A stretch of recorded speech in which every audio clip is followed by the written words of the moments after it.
গরম ভাতের সঙ্গে খাওয়ার জন্য মজাদার একটা ভর্তা রেসিপি করব আমরা। এজন্য একটা ফ্রাই প্যানের মধ্যে সরষের তেল নিয়েছি। তার মধ্যে কিছু শুকনো মরিচ ভেজে নেব। ভেজে আমি এটা উঠাই নিব।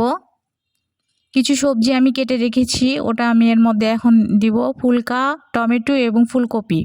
তার মধ্যে কিছু পানি দিয়ে আমি এটা একটু সেদ্ধ করে নেব হালকা। সেদ্ধ হয়ে গিয়েছে প্রায়, আমি একটু ভেজে নিচ্ছি তেলের মধ্যে। আলাদা একটা বাটিতে করে আমি শুকনো মরিচ এবং লবণ ম্যাশ করে নেব।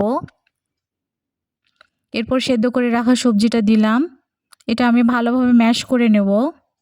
আপনারা চাইলে পাটাতেও করতে পারেন, আমি যেহেতু ভর্তাটা হাতে করতেছি। এরপর পেঁয়াজ কুচি, রসুন কুচি এবং ধনিয়া পাতা দিয়ে ভালোভাবে মেখে নেব।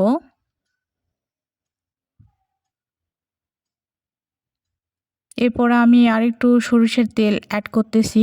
তো গরম ভাতের সঙ্গে খাওয়ার জন্য আমার ভর্তা প্রায় রেডি।